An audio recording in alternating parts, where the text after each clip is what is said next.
All right, Chris, I want to welcome you to the show today. Thank you. Thanks, All Bill. right. Good to be with you. So, we met probably about a year ago in DC, and I was always really intrigued with with your business model. And you're one of the CIOs that not only is forward facing on product development, as well, sort of almost like the classic CTO, but then you also have the CIO responsibilities as well, which is more in the classic CIO sense, but you've sort of got hands and feet and brain in both worlds. And just for listeners, just can you give us a little idea about who you are, company you work with, and a little bit about some of the cool stuff you're doing with your products that you're developing? Yeah, so we're Euclid Systems Corporation is a medical device manufacturer. So our products specialize. We have a specialty contact lens right now. You put the lens in at night before you go to bed.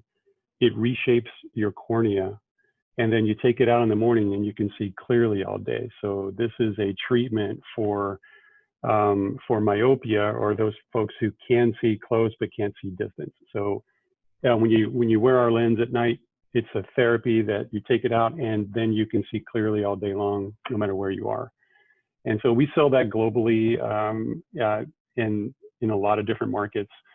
It's a class 3 medical device, so it's highly regulated. We do have to play pretty closely with FDA, so and then all the other regulatory bodies throughout the world.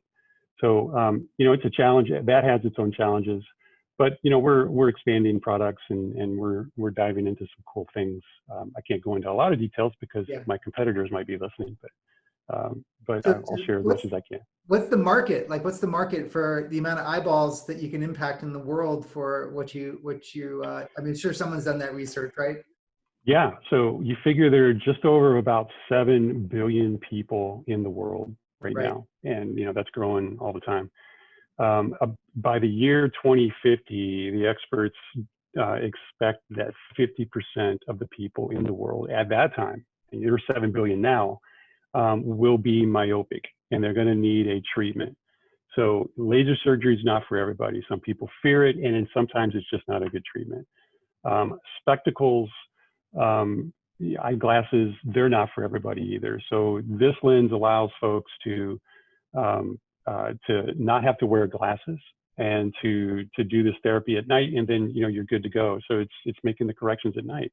So you figure, I don't know how big the world would be there, but today at 7 billion, you're talking about 3.5 billion people, if that were the case today.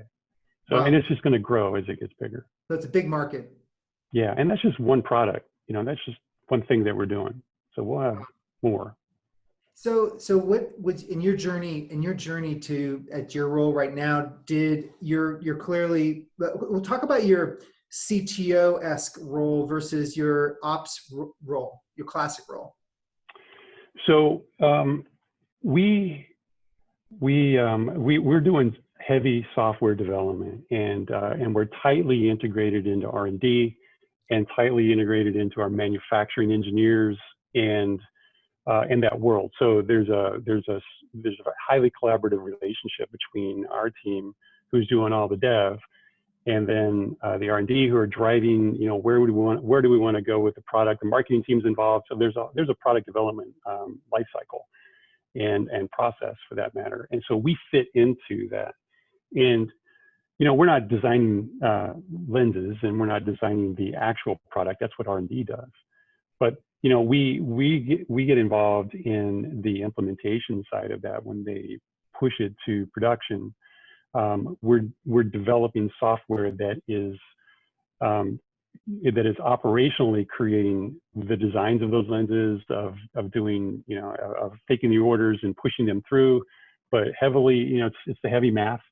There's a lot of math involved. There's a lot of capabilities that we're putting into the software that allow us to efficiently make these lenses, deliver them to our customers. And so you think about the ERP capabilities. We're with the MRP and all the other things that we're doing in manufacturing. They're tightly integrated into our ERP system. And so they're leveraging that capability, those technologies, to drive efficiencies in their own operations through manufacturing. That's the way it should be. I think every good manufacturer should be doing that. But we've got it on the front side from order entry, capture, all the way down into the manufacturing, and then all the way back out to the customers, and a new customer portal that we're delivering here just soon.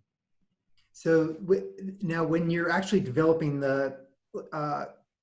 I made a couple notes here. The material, knowing what's happening with exponential trends in material science, do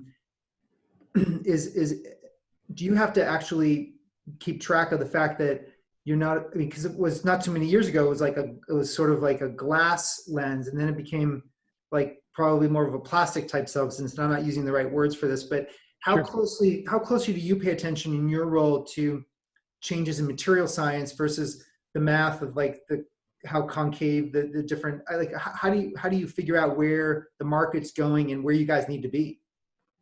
So that's not our job in IT. That we have R&D, highly skilled engineers, Yeah. industrial engineers, optics engineers. Those folks, this is their life. They understand that. Yeah. They understand the raw materials that it takes to do these things. They understand. They're designing the algorithms to make that happen, and then they release that over to us. And here's your algorithm. You guys go off and build this. And so we go build the software. But I'm not involved in the materials selection. And it's not really it's not my wheelhouse to understand how the materials perform. I do understand them, but they understand them infinitely better than I do. So you pick up on the manufacturing process and how you would go about machining this and making it all happen. Is that really where you and your team come in?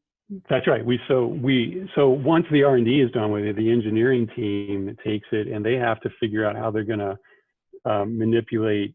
So they've written specialized software as well. We don't write everything that goes on here. They have software that they're writing that controls our lathing operations. We've built interfaces into the lathes, into our ERP to connect them all together, to pull the right orders. We're throwing in a lot of robotics right now, so a lot of high automation. All of that is integrated. It's this big, highly integrated system that we're developing and building. We work collaboratively with the engineering team to pull that off. R&D is doing the design. Here's what the product's going to look like. They hand it off to the manufacturing team, and we get involved collaboratively to develop that whole process.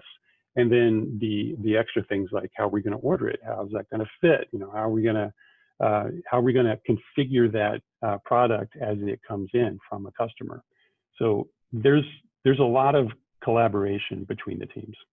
Wow, that's great. So what do you look at your role being right now? Like what is, I know we're in the midst of the plague and people, we're kind of at the tail end right now, right? People are coming back to work, but bigger than that, what is your role? Do you see moving forward in the context of where you see your biggest impact being within the organization and your role mentally as you approach your business? So, I've always thought of IT not as this nuts and bolts, keep the servers running, the lights on, and all that stuff. I've never looked at IT in that way. We're a business. We're as much a part of the business as any other, as accounting, as customer service, sales. We are part of the business. And I've always thought that we're business enablement. And so I really see my role in a higher level than just IT. I think about corporate strategy and I think about where we're going. And as a matter of fact, I'm leading our corporate strategy process right now. We're in the middle of that. And so, I'm kind of guiding us because I think about strategy all the time. I'm constantly trying to stay ahead of where the company's going to be. And, I know where they're going. We have our processes, we have our strategy processes, but I'm constantly ahead of it. My CEO has entrusted me with kind of leading our process right now. And, it's a tremendous opportunity, but I think about the full strategy, about where we're going as an organization. And I hope to influence that, but not just influence, but to guide our leadership team as we figure that out. And then I've got solutions to help us get there. And that's the cool part, is that I can leverage technology. We've got this whole array of things that we can apply to make changes in this organization that just take us in completely different directions, to take us to new levels of revenue and success. And that stuff gets me jazzed up. I love it. That gets you fired up. Well, Yeah. that's right. I think the CIOs or the CEOs of the future. I've been saying that. Now, whether or not that's a metaphor for COO or chief strategist, Yeah. the chief of strategy, makes a lot of sense for that to come right up through the CIO ranks. Regardless if that person wants to be the CEO or not, almost is irrelevant. It's that trend right now in big companies, and I know you're not super big, but you're not super small, and Right.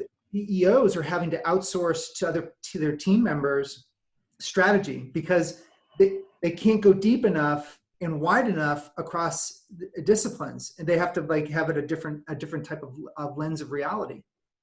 Yeah, as in my seat as a CIO, I see the whole company. I see where our pressure points are. I know where we're doing well. I know where we're not, and we're working to fix those things that are not, the processes.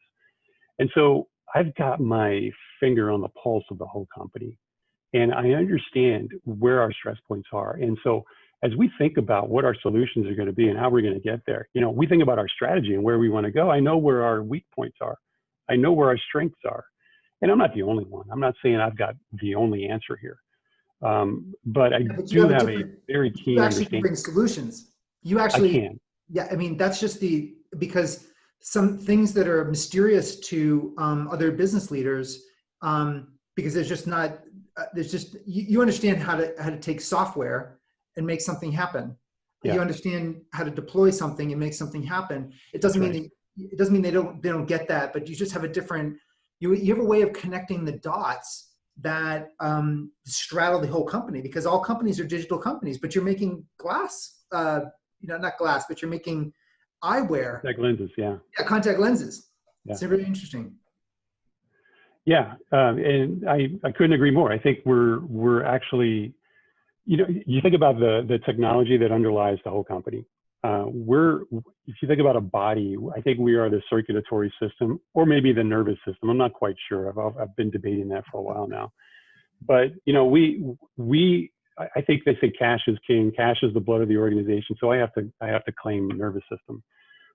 But we are the nerve center. We are the nervous system, and we know about everything that's going on. And my team hears it. We act on it. We're making those changes. I hope we're delivering value to our ownership, to the stakeholders here in the company, and to our customers. So what does it mean when you use the word, I'm running corporate strategy or leading corporate strategy and the process? And I just want to make that a little bit more granular if you could. What does that mean? So just for the people listening, we're up at the process, we're at strategy, but what does that mean from a day-to-day? Is that a formula you're following? Is it a book you've read? Is it a consultant that came in and helped with this? Or is it just your gut instinct? So I think it's a combination of a lot of things. I mean, first of all, we've had some consultants come in before, and those were good. In grad school, I had a strategy management course, and I've leaned on a lot of what I learned there. But you take the experiences of the past, what I learned in grad school, and then best practices, I think, that I see out in the organization or out in the world, and we're applying that. So, all strategy starts with vision. What is our vision for the future? What is our mission? What do we do? Where do we want to be? Who do we want to aspire to be? And then after that, it's really understanding what our SWOT, the strengths, weaknesses, opportunities are. And so we went through that as a leadership team 2 weeks ago, actually. And so we have a pretty good understanding of what our capabilities are, what our strengths, all these different things. And now our next step is to start from those to develop strategies on, defensive strategies, offensive strategies, things to take advantage of opportunities, things to cover our weaknesses. So, we're developing an array of strategies, and then we're going to end up scoring those and figuring out you can't do them all. So you have to pare them down and figure out which ones can we focus on as a leadership team with the resources, the cash, all these different things that we have, and then we will focus on those. And then from that, we have another process called the Xmatrix, or what I S is think in is Sam? X matrix, X. matrix, X dash matrix. So it's also called the Hoshin Kanri. He is a Japanese, kind of like a Deming type of guru How do out you of spell that? Japan. Yeah, it's a fantastic, very simple to use How do you, process how do you for spell that? taking your Hoshin Kanri, Yeah, how do you spell that? Hoshinkanri.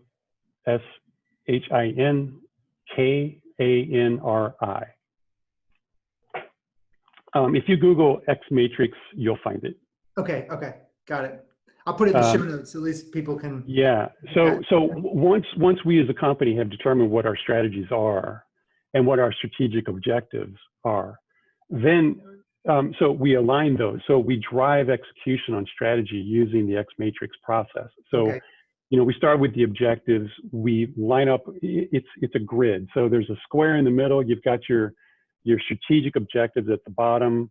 And then on the left, you've got your strategies that you already figured out. We know yep. what those are going to be. At the top, you start to develop the projects that are going to implement those strategies, that are going to get you to those strategic objectives. Your strategies are really limited to one. These are annual strategies. Your goals at the bottom are 3 to 5 years. You bite it off 1 year at a time on the west axis, and at the top you're figuring out what projects are going to get you there. Okay. And then off on the east, you've got the various data points. So you're going to measurements, all the measurements that you're going to calculate, and then who's got the assignments. And then there's something called a bowler chart, and then you've got the high level project descriptions and so forth. So there's a process to it, and that allows us to figure out what we want to do, how we want to execute, who's got the assignments, what our measures of success are. And when you think about it from the very top all the way through to execution, we feel like we've got a pretty good process in place. That's great. That's great. I love that. Yeah, I think that's a big challenge for a lot of digital leaders, CIOs that are looking to make that transition into strategy is really having something that can guide the ship as they. It's one thing to have the capability to do this, but then another thing to be able to guide groups of people and lead them into a process. So I'm glad you highlighted that, because I think the process is important more than just the macro statement. So that's really, really, really powerful.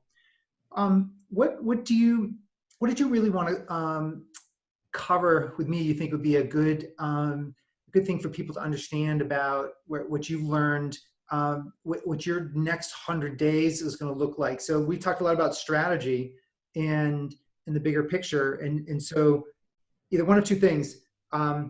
Things haven't been impacted that much with your business, so you're able to keep your mind on strategy, or B, you have had to be somewhat tactical in making some tactical choices here over the next 100 days. And so have you had any of that conversation of trying to telescope it down to a tight execution on a 3-month basis, or is it still macro? Oh, no. So our business is a bit cyclic. I guess our biggest market is in China, and in China, it's a little different than it is here in the United States. Kids, most of our patients are kids, and so kids here in the United States, they go see their doctor on a regular basis. They don't need to wait. They go, it's a good excuse to get out of school for most kids. In China, you don't do that. You wait till the weekend, or you wait till summer break. And it's a different approach.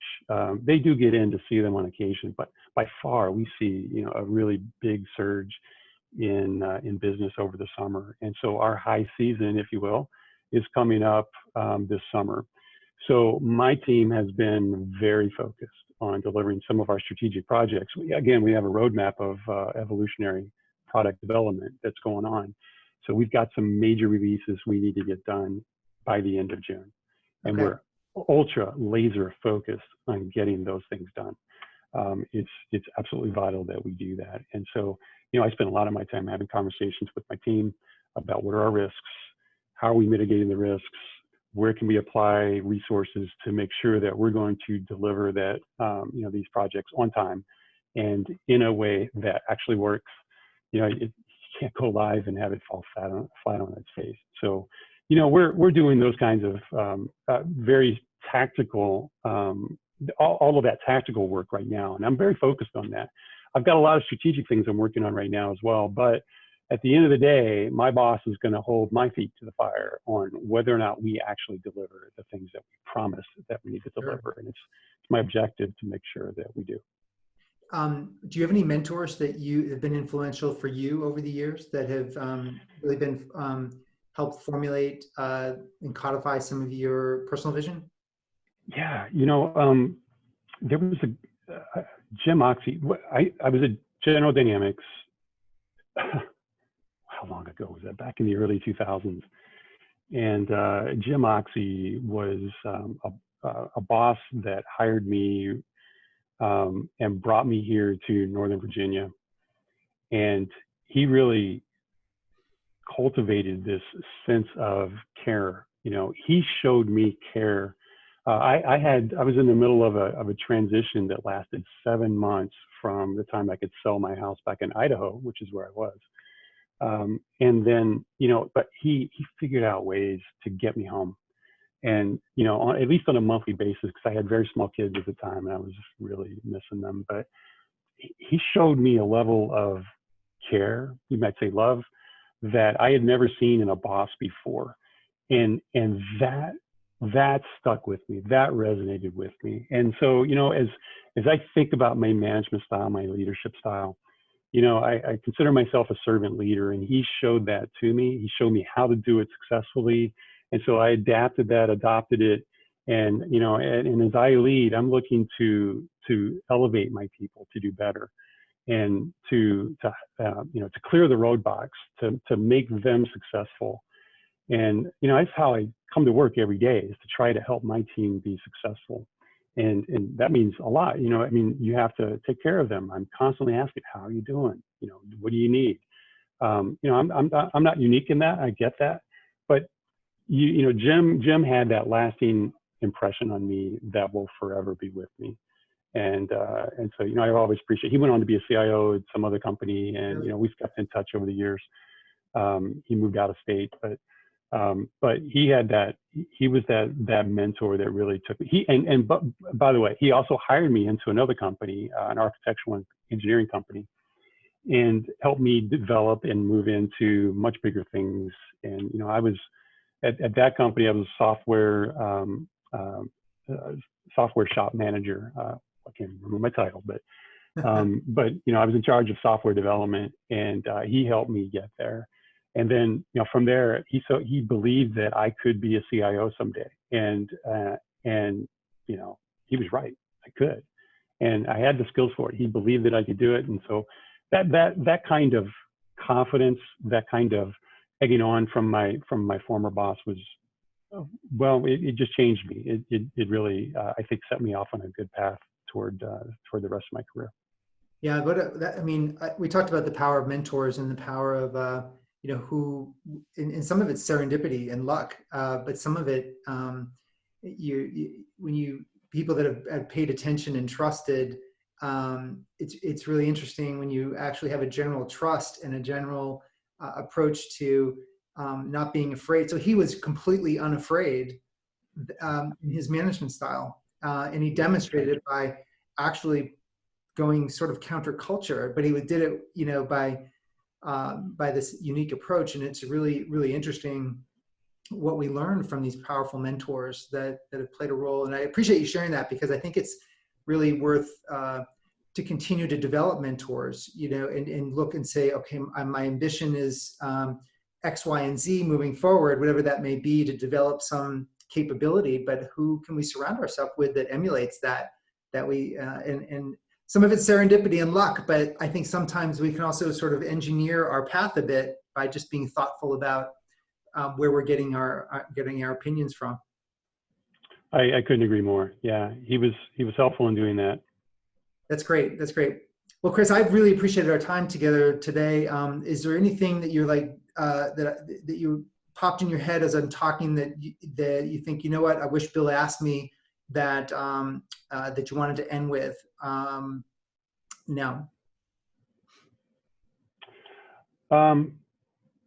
I think, the whole pandemic has been it's been a drain on everybody. It didn't affect our operations. We were, because of some planning years ago now, we survived that and didn't miss a beat, quite frankly. The effect on revenue certainly hurt, but this company is growing like crazy, and we're here to help them do that. But as we think about the growth of a company that is in high growth stage, and we are, we've got our pains, and so we think about long-term remote capabilities, and I just don't see that that's going to be a problem. I think we can support that ongoing. And each department head is going to figure out what they want to do, but we're going to be there to support them no matter what they want to do. And I think it's changing the game. It's also changing the talent pool. In the factory, we have to hire local. There's no getting around that. But when you think about all the office staff, you don't have to hire local anymore. I mean, we've proven that as an organization, we can run remotely highly effectively without missing a beat, very, very well. And so that opens up the pool to a worldwide labor pool. And here in Northern Virginia, as you think about the shortage of labor that we have with Amazon moving in, yeah, or if they still are anymore, I'm not sure if they are anymore, but and so the tight labor market that we have here allows us to think about doing things differently. And so it's just changing the whole perspective of what is possible. We're changing the possible. Yeah, I think it's interesting. People, I often say, someone, I forget who said this, but, what would you prefer, remote workers or on-prem workers? And I said 100% on-prem. I'm just classic old school. But however, if you ask me, how is that different than where I like to eat? Do I prefer restaurant, at home, or DoorDash delivery? And I say all the above, all the above. So if I had to say what type of a work environment do I want, I said all of it. I said I want all the capability. I want it secure. I want to be able to track people. I want to be able to track them if they're not good. I don't want to track them at all if they're good. Like, I want the same internal experience, external, and like you said, be able to tap into this worldwide pool. And I think it's really interesting. It's like, can we actually integrate that experience culturally? Like, how do we onboard people with laptops? How do we, it's something simple we didn't think we'd have to touch as a CIO anymore, but like, how do we want the experience of onboarding to be if they can't fly in for the onboarding? That's right. Yeah, and all the interviews, the candidate interviews, it's really caused us to rethink a lot of things, and also to reconsider just what do we want out of this. I prefer on-prem resources, and I think most of our managers do. I know they do. Yeah. So how do we do things differently? Can we do things differently? We've proven that now. Yep. We as an organization are successful at doing this, and it's really opened some minds. We'll see where it goes, but I think if there's a silver lining in it, in this pandemic for us, there's not much silver in a pandemic, but it has been the eye-opening experience of wow, we can function remotely as an organization. And we must. And we must have that resilient, like we talked about, resilient data networks, and regardless of we've got hurricanes, or we've got, where digital viruses, hurricane, all physical things going on. And now we got pandemic, like we need the capability, like we don't have an option. We have to be able to run our businesses and have the resiliency in our human as much as we do with our businesses. So it's fascinating. Yeah, well, all of the technology that we've laid in, all the security and you might think of those as like, you got to do it, but those are really table stakes. You shouldn't be in business right now unless you've got those kinds of capabilities already in place. And now you're thinking about what can we do to add new revenue, to add new options, to go to market in different ways. And that's where we are as an organization today. Chris, it's been a pleasure. I love this conversation. It took us to new levels that I hadn't had with anybody else yet. All right. Well, I'm delighted to have had this conversation with you, Bill. Thank you. Fantastic. And be safe and keep growing, and we'll talk to you soon. All right. Thanks.